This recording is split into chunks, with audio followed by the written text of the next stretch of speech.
بسم اللہ الرحمن الرحیم۔ السلام علیکم۔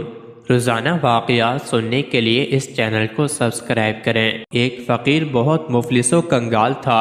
اس کی دعا رب تعالی سے یہی تھی کہ تو نے مجھے بغیر مشقت کے پیدا کیا ہے، اسی طرح بغیر مشقت کے مجھے روزی بھی دے۔ وہ مسلسل یہی مانگا کرتا تھا۔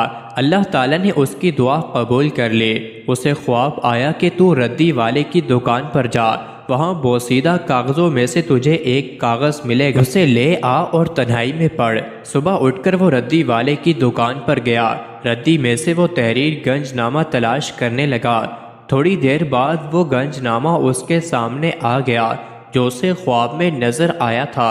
اس نے وہ کاغذ دکاندار سے لیا، تنہائی میں اس کاغذ کو پڑھا۔ اس پرچے میں تحریر تھا کہ شہر سے پار ایک مزار ہے، ادھر ہی خزانہ دفن ہے۔ مزار کی طرف پشت اور منہ قبلہ کی طرف کر کے تیر کو کمان میں رکھ، جہاں پر تیر گرے وہاں خزانہ دفن ہوگا۔ فقیر نے تیر کمان لے کر اپنے جوہر دکھانے شروع کر دیے۔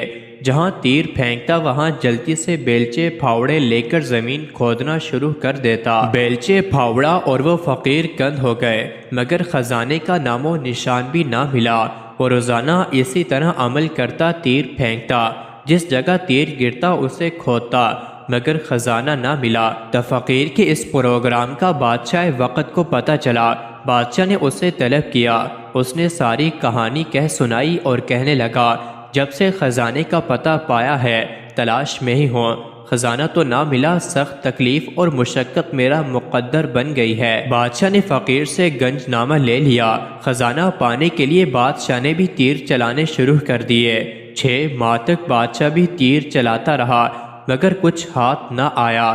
بادشاہ سلامت نے بھی نا امید ہو کر وہ گنج نامہ فقیر کو واپس کر دیا۔ فقیر نے پھر اللہ عز و جل کی طرف رجوع کیا، عاجزی، انکساری اور آنکھیں اشک بار کر کے دعا کی، اے اللہ تعالیٰ، میری سمجھ سے یہ عقدہ بالا تر ہے، میں راز کو نہ پا سکا، تو خود ہی کمال مہربانی سے اسے حل کر دے اور مجھے خزانے تک پہنچا دے۔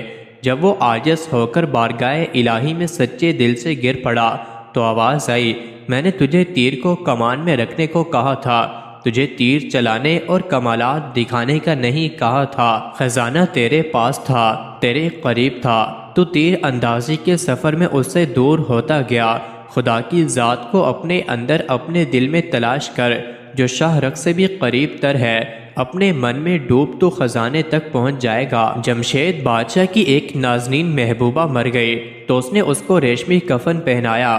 کچھ عرصے بعد وہ اس کی گری ہوئی قبر پر گیا تو کیا دیکھا کہ کیڑوں نے اس کا کفن چٹ کر لیا ہے۔ کوئی گویا گا رہا تھا، اس کے 2 شعروں نے مجھے تڑپا کر رکھ دیا، جن کا مطلب یہ تھا کہ ہم مر جائیں گے اور ہمارے بعد بہتر پھول اگتے اور لالا زار کھلتے رہیں گے۔